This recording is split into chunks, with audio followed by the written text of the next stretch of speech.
Hola, sí. Uno, 2, 3, probando. Micrófono para traducción. Hola, uno, probando. 2, 3. Hola, uno, 2, 3. Sí. Hola, ¿está llegando bien? Uno, 2, 3. Hola, uno, 2, 3. Probando.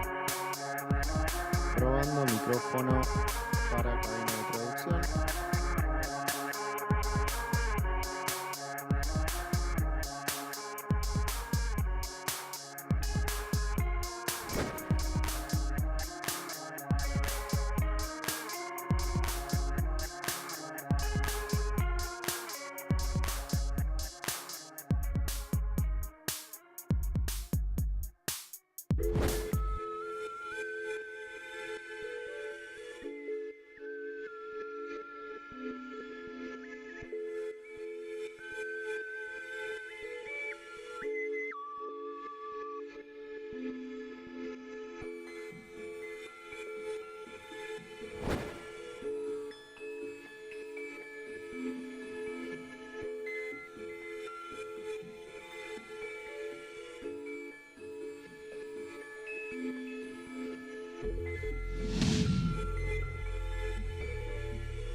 The means are there, the power to act, And it is also a unifying vision. It's not just a city initiative, it's really a continental vision that has the ambition of looking at the world from a continental standpoint. I think that's quite unique and it's promising.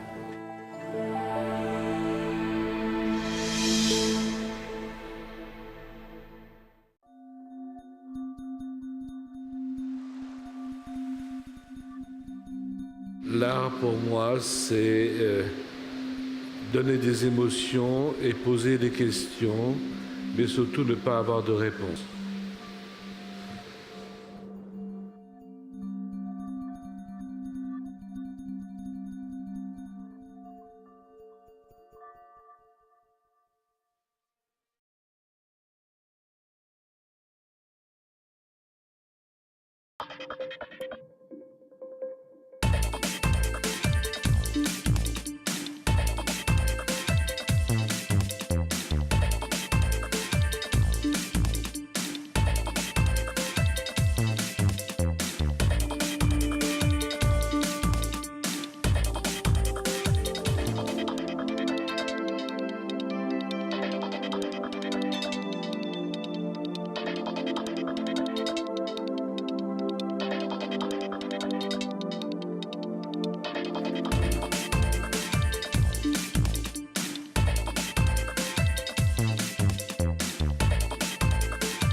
El arte realmente nunca miente porque nunca promete una verdad.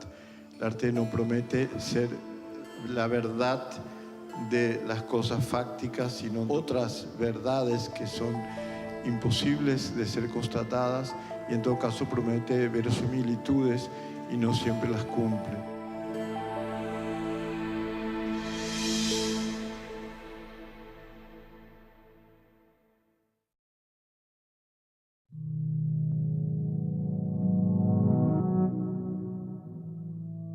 Un artista siempre necesita tener como un mundo propio, un mundo conectado al mundo actual, ¿no? Como que esa mirada, para mí esa mirada del artista sobre lo que está sucediendo a su alrededor, eso y su mundo propio ligado es lo que hace la mirada del artista.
De utopía se ha hecho siempre la realidad.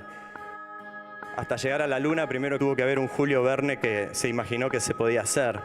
También porque los artistas no vivimos en Torres de Marfil, ni somos inmunes a lo que pasa alrededor. Al contrario, somos artistas justamente porque podemos captar lo que emite la realidad y transformarlo.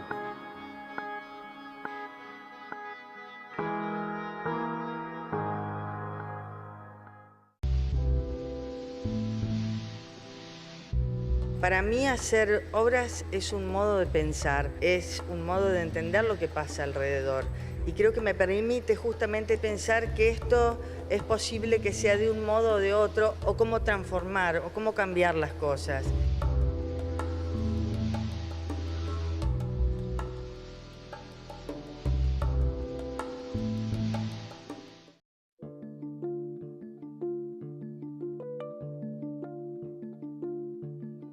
Los archivos son importantes porque el archivo es lo que tiene fechas, es lo que tiene firmas. El documento es aquello que sitúa una obra de arte en un lugar determinado, que permanezcan en ese sitio porque lo sitúan, pero que al mismo tiempo sean espacios de lo común. Los archivos, las obras de arte, si no se activan, son meramente monumentos, fetiches que pueden ser intercambiables.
esencial la gente con la que me encuentro, porque la gente con la que me encuentro es la que me cambia. Es esencial el paisaje, porque el paisaje es el que me cambia. Y si bien no hay azar, yo sé lo que estoy yendo a buscar, la magia no aparece en cualquier momento. La magia llega si la sabes esperar. Y yo espero, como un cazador, a que eso suceda.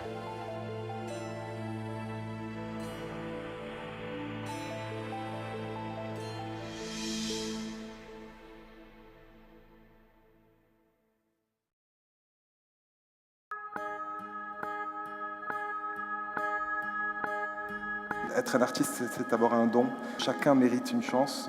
Voilà, il faut que les rêves sont sacrés et l'art est universel.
Come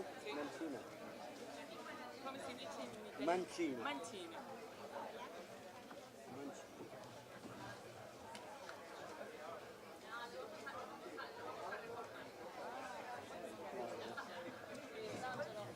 Queste sono le cuffie per la traduzione da spagnolo a italiano. Quando ti fanno le domande te lo puoi mettere ed è già inserito. L'importante è non mettere il dito qui, perché questo è il segnale. Sì, quando ti fanno le domande oppure quando ti parlano in spagnolo te le puoi mettere. Ok?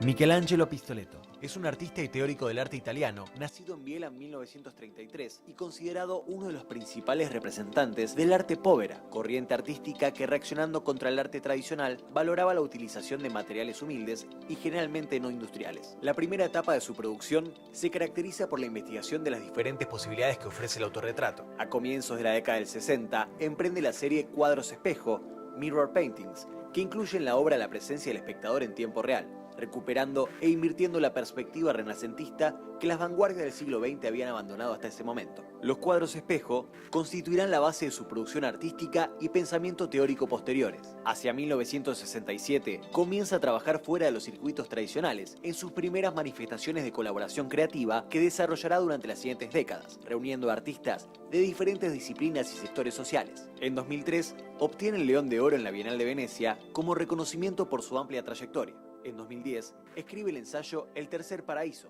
y 2 años más tarde el Museo Louvre le dedica una exposición retrospectiva. A partir de entonces, el reconocimiento de su trabajo se ha expandido hacia ciudades tales como La Habana, Tokio, Bruselas, Venecia, entre otras. Marcelo Dantas, director artístico brasileño. Diana Wexler, investigadora y curadora del CONICET y de la UNTREF, Argentina.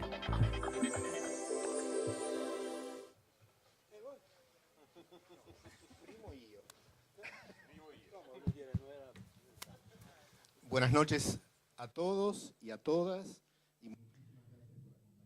Good evening. Thanks De algo más de 2 años, Diana Wexler and integrantes a small de esta team universidad from the university 2 years ago started planning the International Contemporary Art show of Latin America. It became Bienal Sur because it tries to cover the south of the world, the southern hemisphere. South is not just a geographic statement, but a position where you stand and your point of view. Art and culture can be useful against social inequalities, a vehicle for integration in between peoples and countries of the South. When we first started talking about Bienal Sur, many things have happened. Things that have proved the failure of politics, because through the common means of politics, extremist governments are setting up throughout the world, putting at risk essential rights of our people all over the world. That's why Bienal Sur has a role as an institute where art and culture have an influence on society. So we have selected for Bienal Sur, the 25th edition, in between other shows, we have invited Michelangelo Pistoletto, an artist with a long background and a very long future. His ideals agree with the ideas of Bienal Sur, from the aesthetics and the relevance of aesthetics, he has always thought of the relation between life and art, how with art you can improve society, and how to influence with art the improvement of democracy. That's why we've invited him. And he'll have this discussion with Marcelo Dantas, one of the main artistic directors of Brazil, of Latin America. He's been cooperating with the university for long, making our projects possible. And the discussion with Diana Wexler. No need to introduce her. She's conceived this project with me and directs it, the program, with me too. So thank you very much for being here, and I give you now our panel.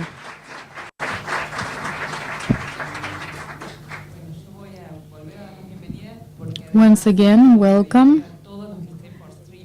And I welcome everyone who's joining us through streaming. We have Spanish, English, and Italian streaming. So this room will be multiplied through the streaming, as we usually do.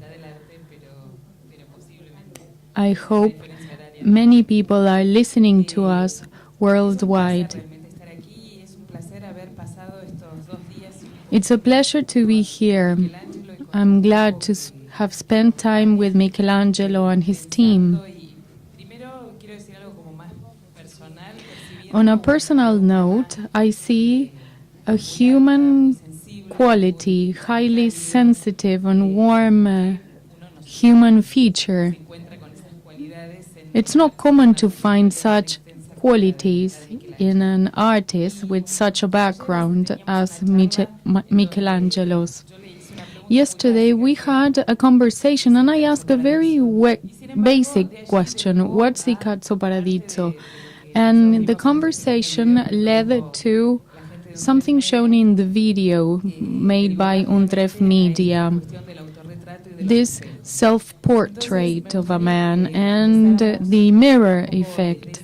So from that aesthetic standpoint, thinking of mirrors and other mirrors in the history of art, have those mirrors have anything to do with your impression on mirrors, what you have done with them?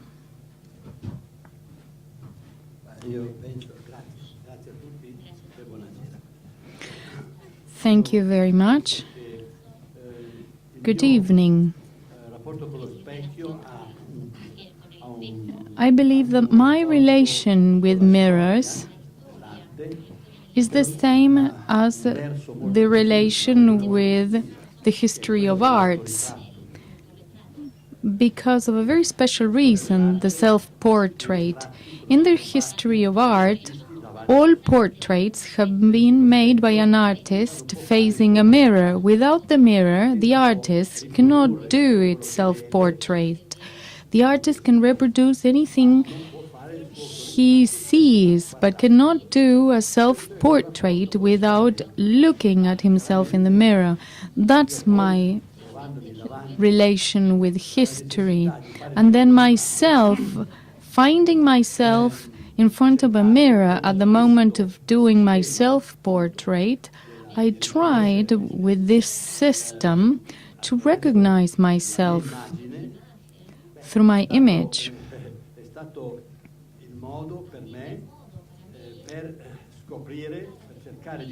This has been the way in which I have attempted to recognize my identity, to get to know who I am, what am I doing, what am I in this world, why do I do art?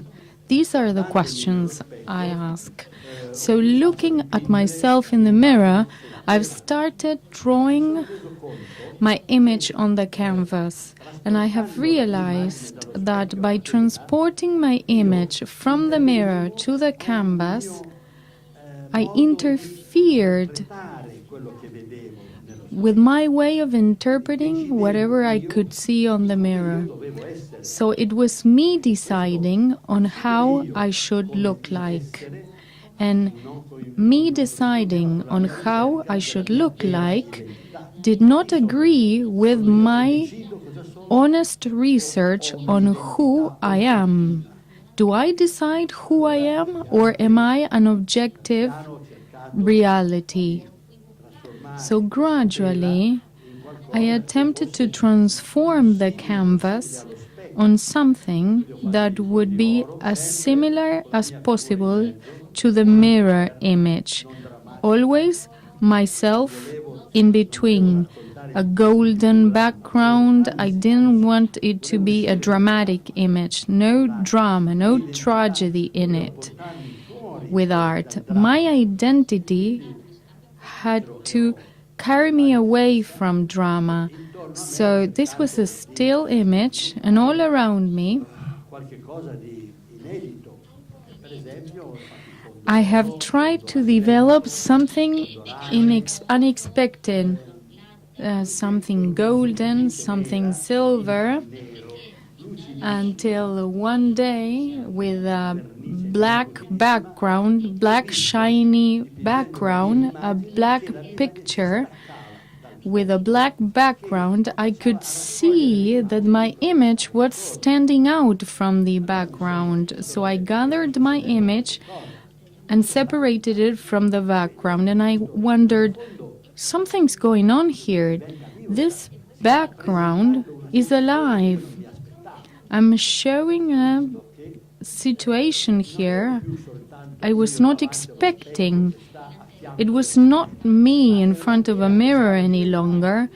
It was not me on the canvas any longer. The canvas became the mirror. I improved the background using stainless steel plates polished as mirror, and there I would paint my image. But my image did not match the mirror on the background on the picture, because the mirror was so objective, so real, that there was no difference in between the mirror and the reality in front of it. So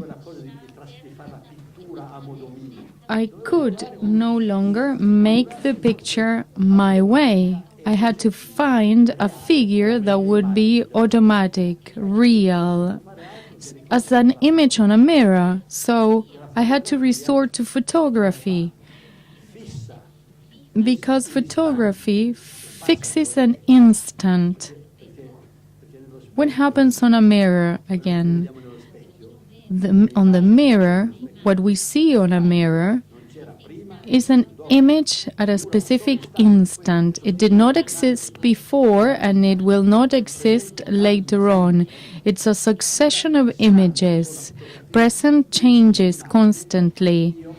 So with a photography, you fix an image, and with that, I've created an image of memory. It's an image of the present, the fixed present that becomes a past. It no longer is. But I have frozen it, fixed it. It becomes a memory. So the picture, the mirror, becomes a portrait that works directly with time. It's the present cutting through the image being fixed, which is past. But it endures together with the passing of time, so it becomes memory, and memory is future, present, past, future. And that was my solution I came up with through my research on my own identity.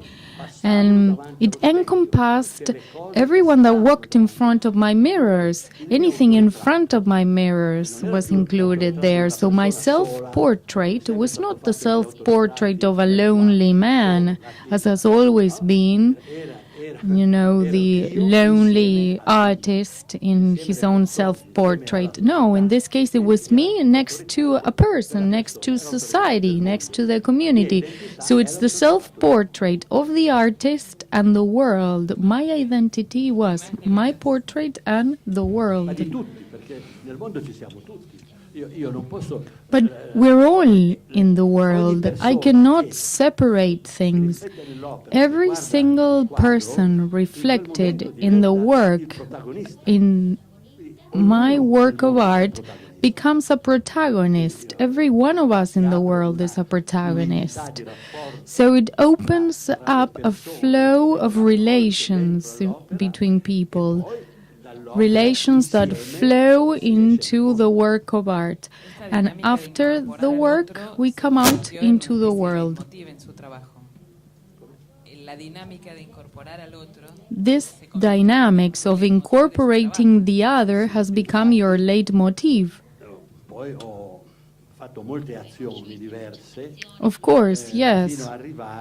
I have done many things until I reached the point when I opened up my studio in 1967.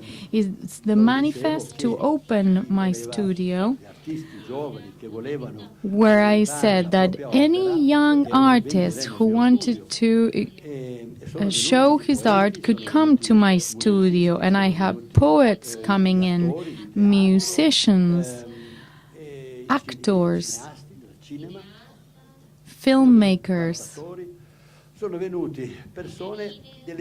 dancers, celebrities from all the different forms of arts. And my studio, my workshop became the meeting point of all forms of art. And I did not just open up the picture to the image, I opened up my studio, my workshop to people. It was a way of making society fit in the work of art, my studio. Together we have created a group with different artists.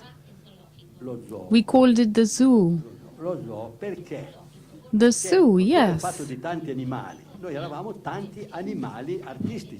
Because the zoo gathers many animals, and well, we are artistic animals, speaking different languages.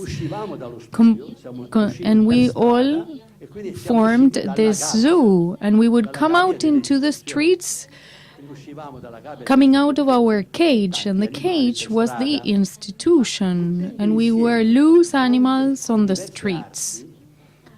So by putting together different forms of art, automatically we created theater, we created drama, because it's the artistic form that incorporates all arts. You have the person, the language, movement, space, lighting, music. In theater, you have everything. So we brought the theater out into the streets. In 1968, a large movement was born, a large dream of the young of that time. They dreamed to walk out of institutions altogether to do deeper research onto a new extended society. Unfortunately, later on, with the later years, with the passing of the 70s, this dream became a nightmare, because extreme left or extreme right-wing politics took a stance, and our beautiful dream, beautiful general dream, was brought to an end. But my dream did not end. I always thought that art had to continue developing the relation in between the individual and society. As you could see in my mirror portraits, in my mirror works of art. So I created the City of Art. The City of Art. At the core of my activities, our motto is art for social responsible transformation. It's not art as an element detached from the system. No longer, it's not detached from a social function. On the contrary, it's fully integrated. In fact, in 1994, I published a manifest where I explained the time has come for the artist to communicate to all sectors of social life: politics, economy, religion, education, behavior. Art is an element of connection, communication and activation of society. The City of Art, the Città dell'Arte, has become an institution gathering and putting into work everything that we looked for outside our institutions. So in the City of Art, we have picked on the concept of institution. There's continuous investigation to make art work for change and from the regeneration of society. So the ideals of 68, do they still stand? Yes, the ideals of 1968 and the ideals of the povera art, of a poor art. These are all phenomena that took place in the mid-60s. Even povera art was carried out by artists that have become aloof from consumer art. They are away from art that has been made to enshrine consumism, as pop art was meant for. Povera art, it means poor art, but it doesn't mean without money. It means essential, the basics. When they ask me about povera art, what is it? When I visited the US last year, I was at a meeting and they asked that, and I told them, okay, you Americans, you have had minimalist art.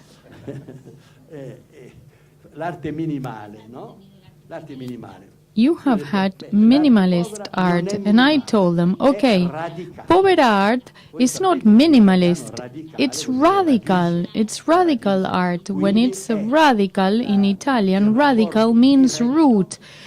The word comes from root. It's the direct links to the earth, science, technology. Anything that you see in art that is advanced, we bring it to a direct relation with Earth. The existence, the phenomenon of existence, that's povera art. That on the one hand, and then on the other hand, we have this idea of coming out to the streets with the zoo. That have been breaking points in my life, but povera art did not stop me. I did not stop there. I did not stop with the disaster of 1968. I did not stop after that. I started working with the City of Art from then on to give birth to all these elements and give it a future for common use. Due concetti troppo forti che homoteismo e democrazia. You have created two strong concepts, omnitheism and demopraxis. How can you teach homotheism and demopraxis to kids, to children? Well, children learn because they are forced to learn. Children can be are sort of computers. Computers are born with a presetting, and human beings also have a special setting. In particular, modern human beings are already pre-programmed.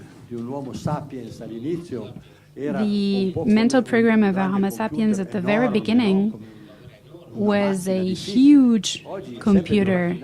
It was a very complex machine. Nowadays, this machine has been fine-tuned, and children understand everything in the blink of an eye, and they react immediately to the signs of those computers.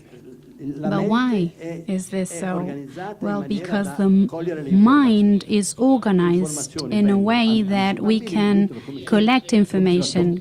Information reaches children. Children start touching objects, listening to things, taste. They put everything inside their mouth because they need to give information to send this information to the brain. And after that, little by little, they start using this information and they add this information and they produce ideas out of this information that they have collected. And they come up with a program.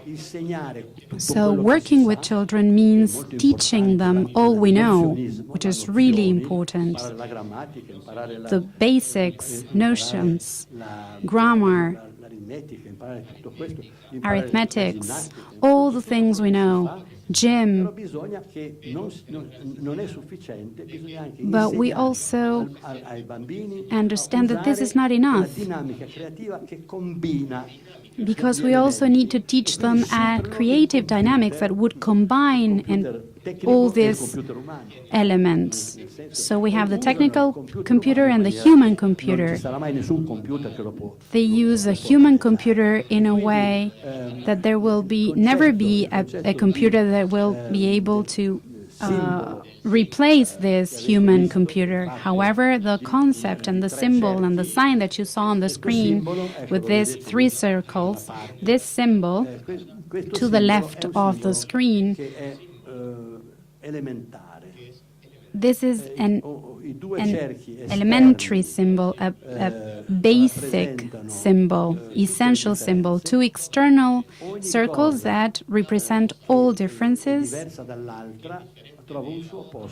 all things that are different from the other, so they represent opposite poles.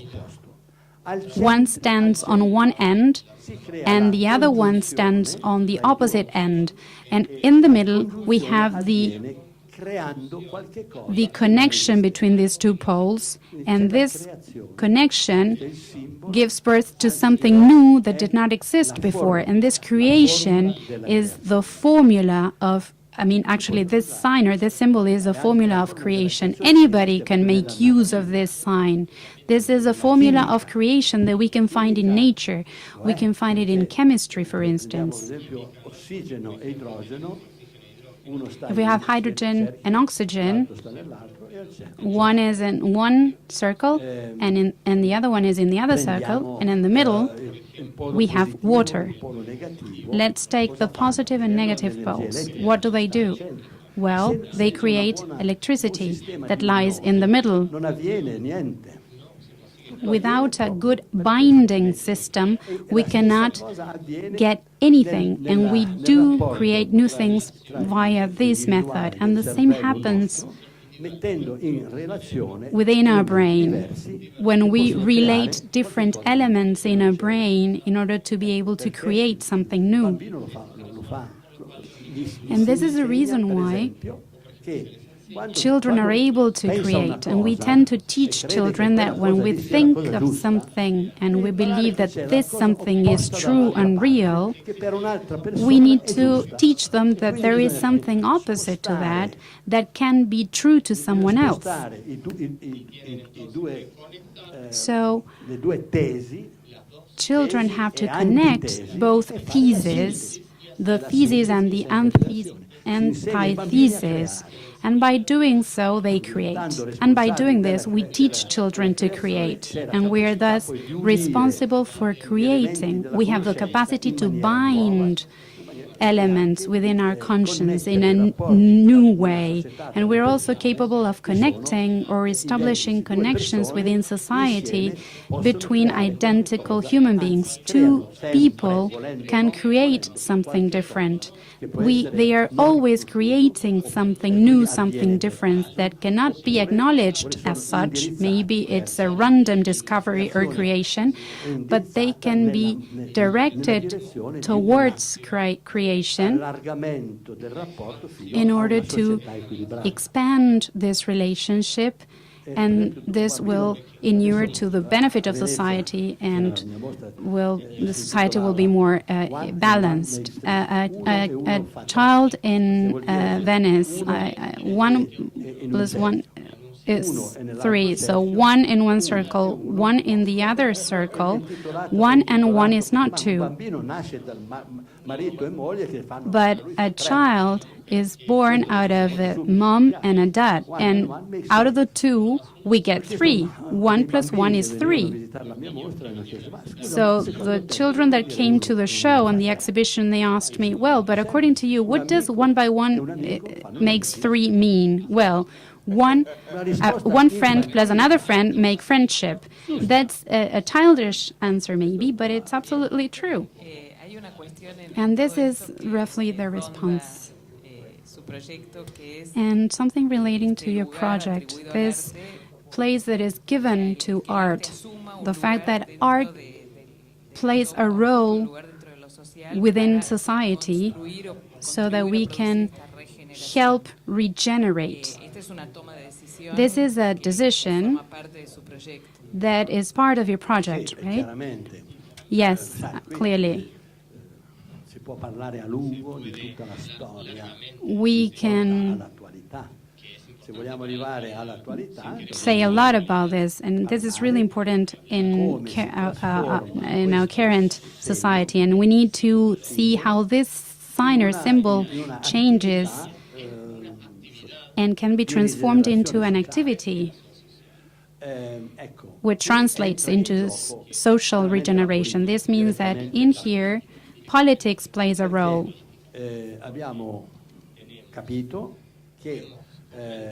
Because we have understood that democracy is a huge hope. We have always wanted throughout history to attain democracy. Many are happy without democracy because they have some interests in not attaining democracy, such as the case of dictatorships. However, many people are happy about having democratic governments and having democracy. Democracy, however, as a system, is not feasible, cannot be realized. And why is this so? Well, because democracy is made up of 2 words, demos and kratos, from Old Greek. Demos is peoples and kratos is government or power, the power of the people. So this cannot be realized or materialized because the people is made up of so many individuals that splitting one individual from the other, if we split them, we cannot have power. So is it my power or the democratic power? This is not possible. What we need to do is to connect and bind people together. We should at least have 2 people, 1 and 1, 2. And so, by doing so, we could combine people in such a way so that 3 would be another 1, and then 1 and 1 makes 3, and by doing so, we come up with a society. We combine people, we create relationships. Now, how can we practically materialize democracy if the system so far hasn't worked? We have to do it with a new word. We need to combine new words, demos and praxis. Praxis means practice. So this would give birth to a new word. We would be coining demopraxis or demopractice in order to... It's not that we want to rule out the word democracy, but with this new concept in which we include practice, we are able to move safely and smoothly to the materialization of democracy. We have begun to define a sort of roadmap in which we explain how demopraxis works. In simple words, we can understand that this is an organization. It needs to be an organization. However, the meaning... Before anything, I have to say that there was a time in which ideology or ideologies had a meaning, as capitalism, for instance, and laborism on the other end. Capitalism had to do with landlords, for instance, or economic activity.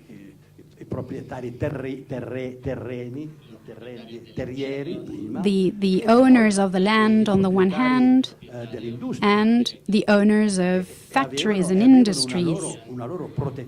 And they were protected under capitalism.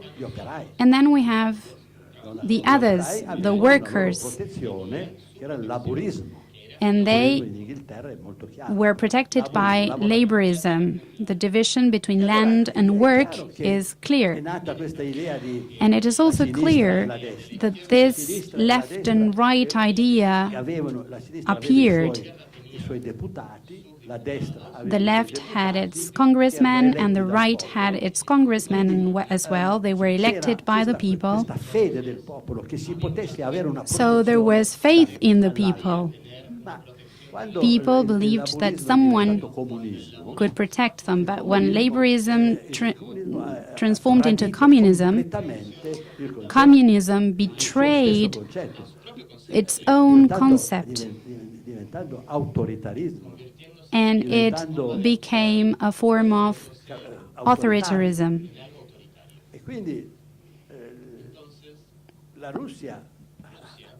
So, Russia conducted an operation against communism. Communism means common. It doesn't mean authoritarianism. It means together, common. So, they betrayed the idea of the proletariat, the idea of a political system against the right, against capitalism.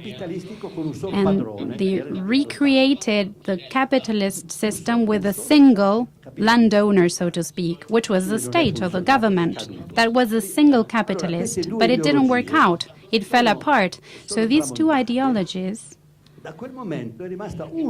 back then, one of them fell apart, and there was only one idea that remained alive, which was capitalism, and it involves consumerism. And at its roots, we can find the American system, the US system, which was also developed in other countries with the idea that we could have ideologies and giving rise to different political parties, an ideology per political party. But this became kind of foolish because I can invent an ideology, I ask people to vote for me, I reach power, and I forget about the actual necessities of the people.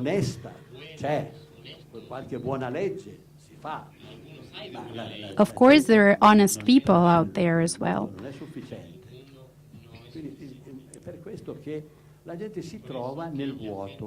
But people sometimes find a void. They find themselves in a democratic system and in a democratic government, which is actually governed from in a verticalistic fashion, and I call this populism. Sovereignty. Sovereignty is a politically correct way of not saying dictatorship. And populism means that the people is subdued. So under this tenet, we're facing a time which is post-ideological. It's post-political parties. So what do we do now? People are tired. They want a dictator to come and solve all the problems. And this is what is actually going on nowadays. But this is not only happening in Brazil. This is also happening in Italy, everywhere. Do you consider yourself a pessimist or an optimist? I'm an optimist because I'm extremely pessimist.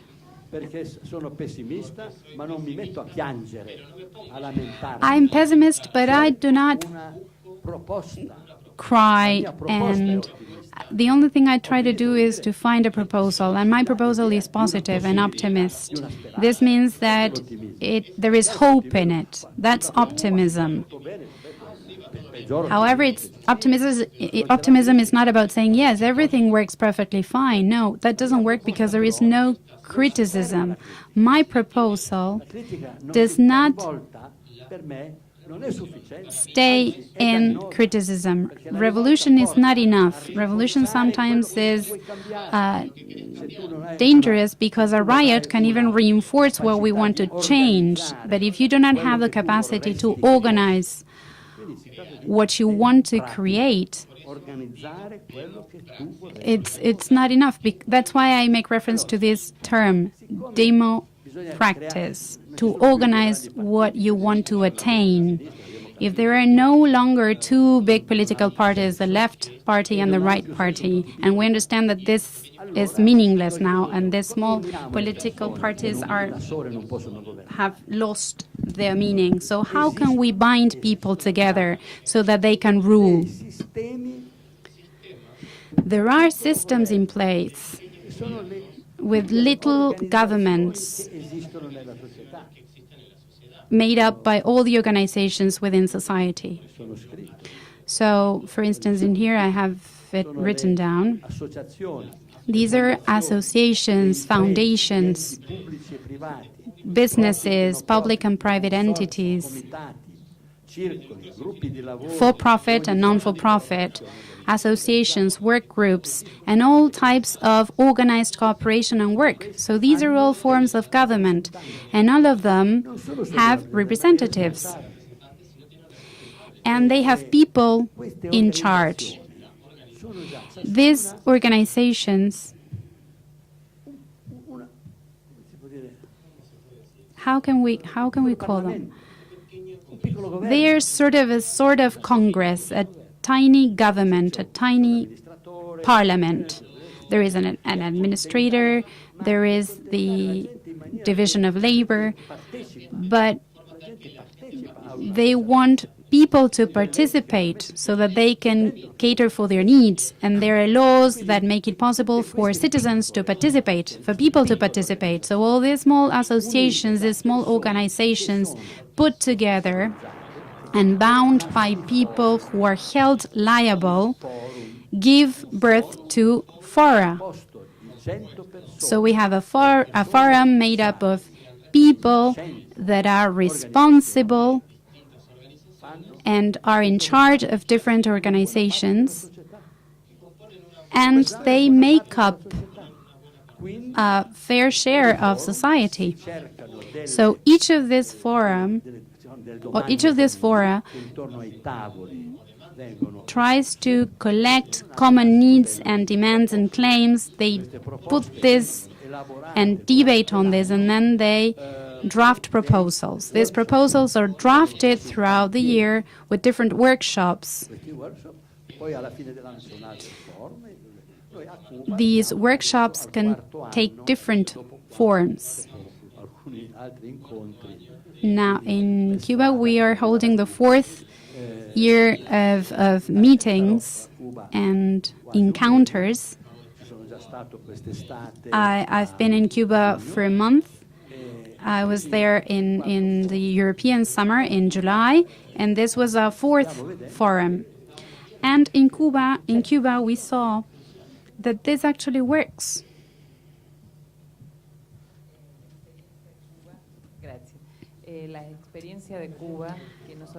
So the experience in Cuba, we saw the picture, the image, and the action of the Third Paradise or Terzo Paradiso with vessels and fishermen in the sea.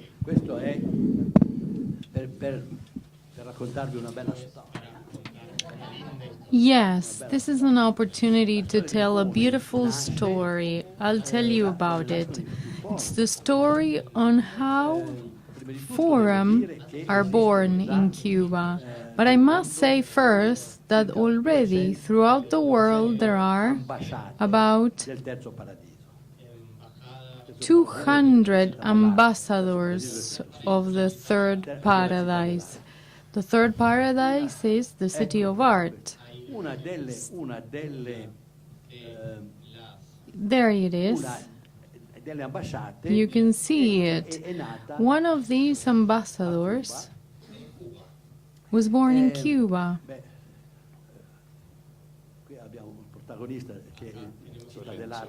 Here we can find one of the protagonists. La Galleria Continua. Lorenzo, from that gallery, with an amazing person, Laura Salas, arrived at Cuba at the Third Paradise as ambassadors. For this work, she called on schools. She called the entire cultural system of the government. And she called on an artist, a local artist. And she called on fishermen. The fishermen understood what the symbol meant right away. And together they made the symbol of the Third Paradise here on the sea in front of Havana. You know that the fishermen in Cuba have a fishing permit, but they do not have a permit for making symbols on the water. Did you know that? They made an amazing job with the representatives of culture from the government. They did not end up in jail. Note that. They did not. But this was December 16, 2014. The symbol represents the harmonic union of opposing ends. The next day, Obama and Raúl Castro called each other over the phone. And they said, why don't we start thinking of reaching a balance in between our two opposing ends? And I asked myself, this cannot be a coincidence, I told myself, because we almost sort of announced what was going to happen at political level. We did not see Trump coming, that for sure. The wonderful dream we had ended with Obama administration. Ridiculous, unfortunately, but okay, it happened. But then we thought that we had to do something right away, so we had the first forum. We did not call great specialists from the world to resolve problems. We asked Cubans to resolve their problems themselves. For them, we asked them to work to resolve their problems. There's a clear symbol that can be depicted there. And in fact, since the beginning, 100 institutions, including the UN,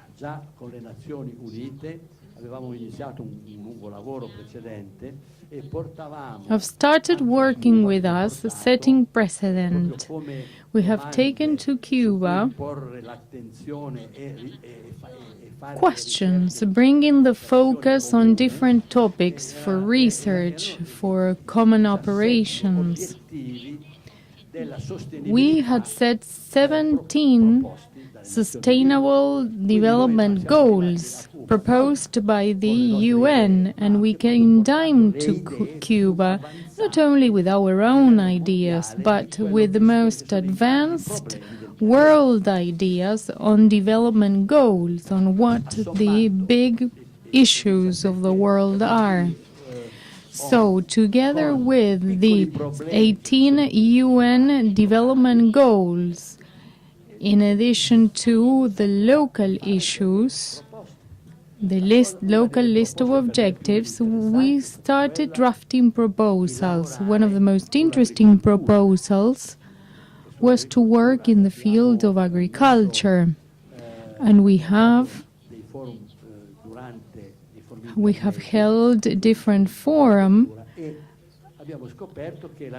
at mid-level, at grassroots level, on agriculture. We know agriculture cuts across many activities, human activities, trade, and others. The small producer, the small farmer, you might know, you put fruits on your supermarket cart, but who brings that fruit there? Someone brings the fruit there and the consumer pays a lot of money. There has to be a controls system behind it. Such a system would involve the shops, then you have tourism, because if people work only for tourism, tourists pay a lot, but then what happens to the people? They need to pay their food too, so you need laws to protect that. And the system is managed such as that.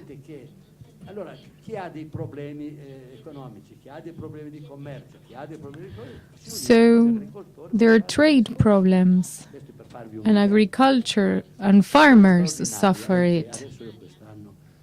This is just to give you an example.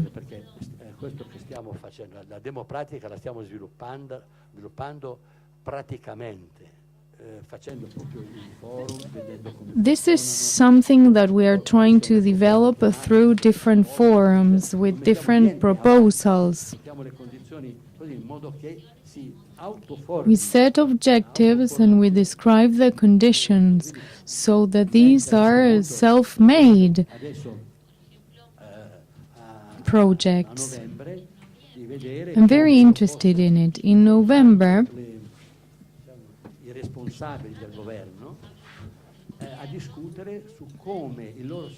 I want to find the right people within the government to see how the election system can be linked to the forum system, because in Cuba, political parties do not exist.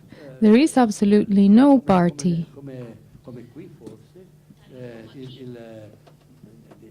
Maybe like here?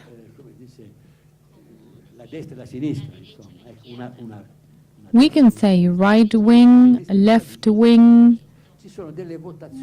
Here we can say that, but not there. There are elections that allow people to choose, but it cannot work there.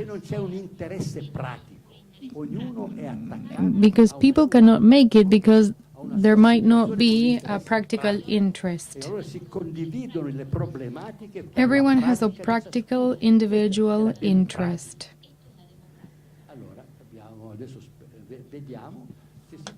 Il mio desiderio è quello di vedere se si riesce a integrare il nostro sistema democratico con il loro sistema democratico esistente.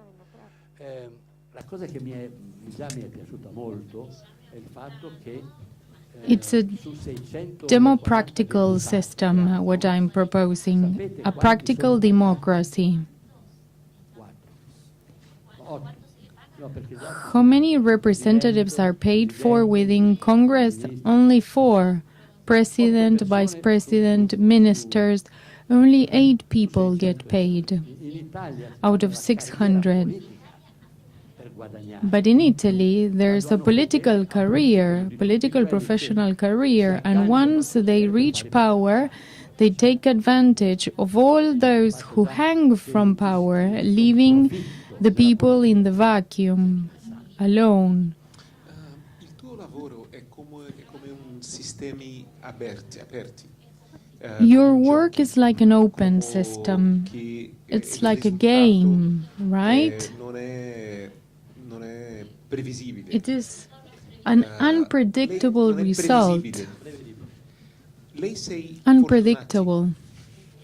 Lei sei fortunati. You're lucky. Tu sei fortunati. You're definitely lucky. Sono estremamente fortunato. I am extremely lucky. It's a promising statement. Even the proposals that I currently make can make you all lucky too. I'm a lucky person. I have always known how to make the most in each situation. Everything happens by chance, randomly. Chance is the most specific thing there is. It just happens. It's what binds every element in the universe. So, chance is that element you can find there, anywhere, working, binding all things together. So, chance, we can spend hours talking about chance, and it's the vortex of chaos, and chaos is the only possible order. Chance is chaos. You see, it's a play on words. That's the only possible order. I read it in the Book of Mirrors. In the mirror, you see that all the images fleeting through that mirror are born and die on that same moment. But what are they? The fleeting images in front of my eyes are just combinations of so many elements coming from so many places, combination after combination of elements building up an image. It's the connection of possibilities, of chances in front of that mirror. That mirror extends and gathers all the possible chances in each moment, in each possibility, on each mutation. One of my works, that ball of newspapers, it's a round piece of art, but it's not suspending in my workshop. It doesn't stand on a stool or anything. It just rolls out. I started chasing after it once. So it's a moving work of art.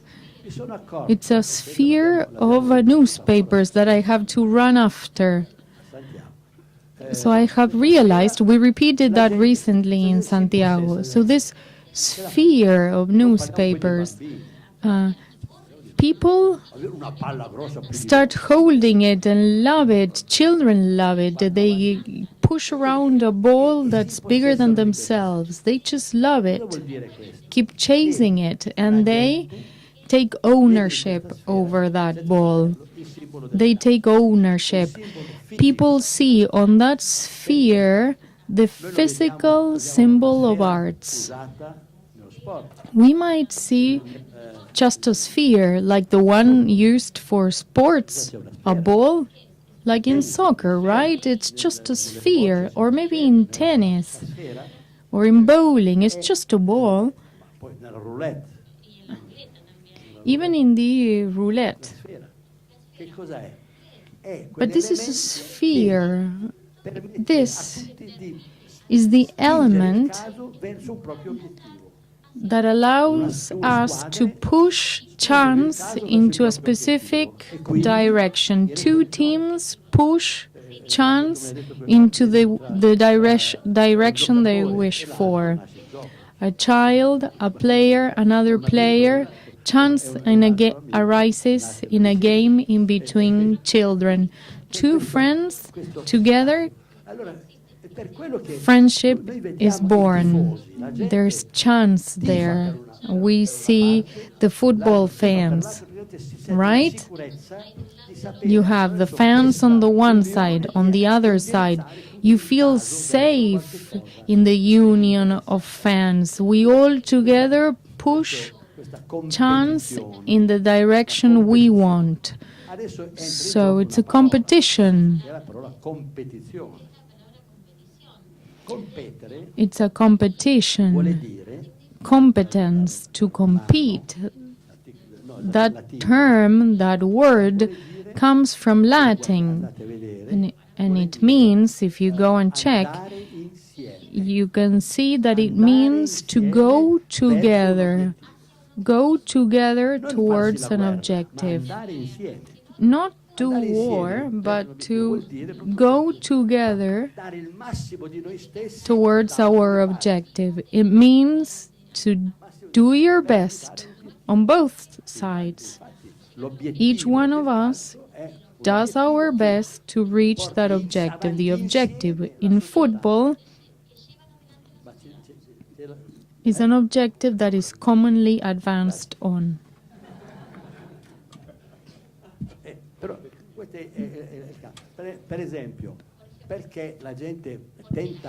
For example, why do people go to a casino and play roulette? Well, you have the little ball, that's your adversary, the enemy of the player, which is not another human being in this case. In the casino, it's chance itself represented in the roulette.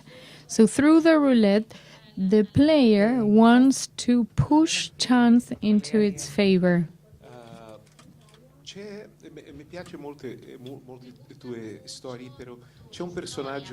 I really enjoy your history, but there's one fascinating character in your trajectory. Maria. What can you say about Maria? Well,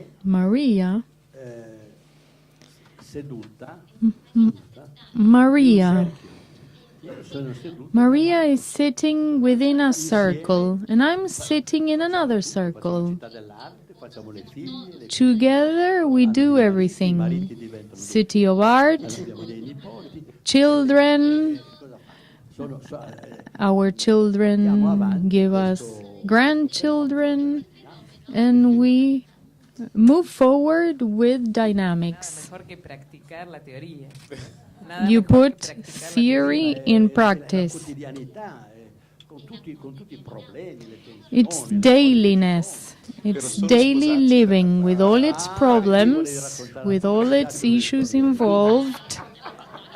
Okay, you want anecdotes. I can tell you one anecdote, so I have to tell you. Last year, in Cuba, in November, after 50 years of being together, that would have been our golden anniversary. Well, we got married last year.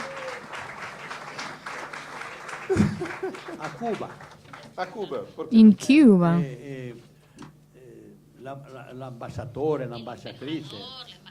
The ambassadors joined us.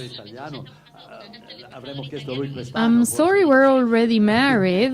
We would have asked the Italian ambassador to Argentina to marry us now, but we're already married.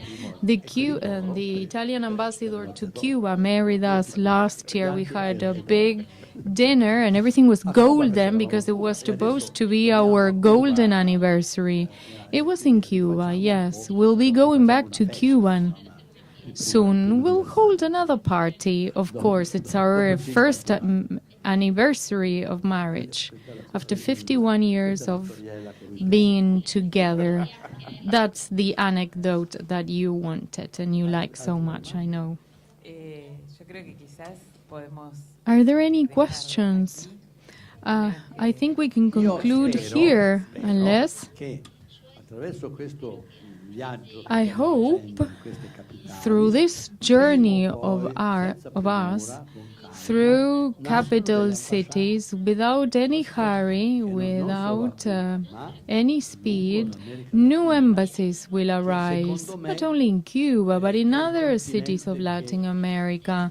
For me, Latin America is a continent where, though it has many issues, still has social availability. It has availability. There might be positive and negative experiences, but it is so important, not only in Cuba, but throughout Latin America and the world too, to start giving answers such as this one.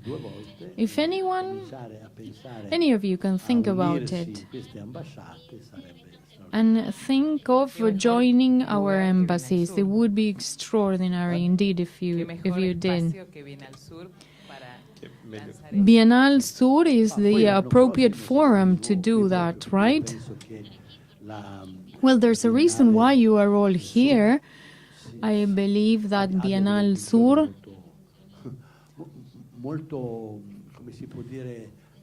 how should I say it, has a practical role to play, bringing art to interact. Otherwise, it wouldn't be so big and so interactive, right? Thank you so much.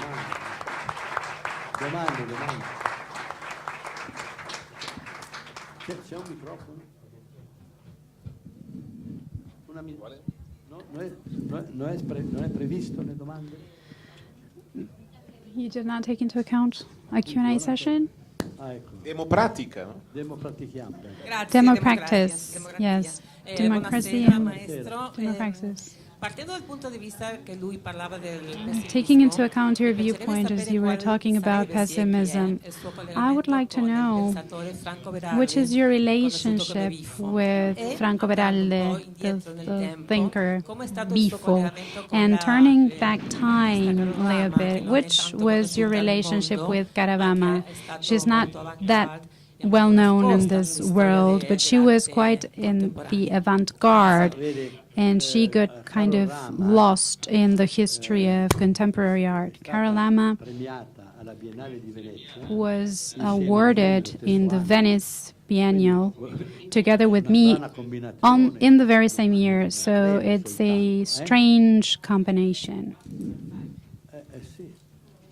Però è stata una persona. However, she is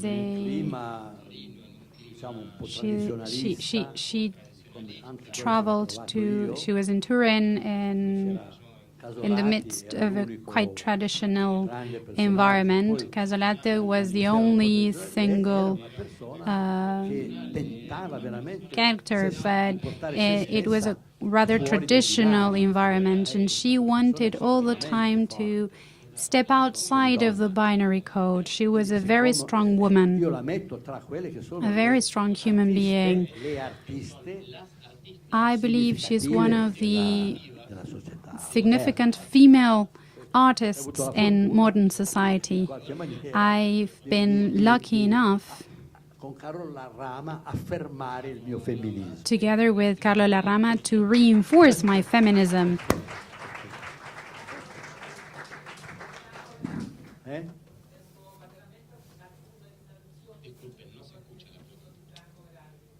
Non lo conosco. I don't know him. Sono ignorante. Sorry, I'm an ignorant. Adesso vado a cercarlo. Di I'll look him up. Where is he from, Franco Beraldi? Ah, sì? Tu lo conosci, Maria? You know him, right? Di nome? Ah, vabbè, sì, di nome, sì. Well, yes, I know. I've heard his name, but I don't know which is his relationship. Or his background. Well, he's a sociologist. Okay, great. So he found a way to make democracy work? No, he hasn't? Well, then. He's a sociologist, okay, but we need people to make democracy work. There are so many good sociologists, but they haven't solved the problem yet. In order to make democracy work, we still, in the meantime, rethink the project of Michelangelo Pistoletto, and we thank him for his time.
Chao.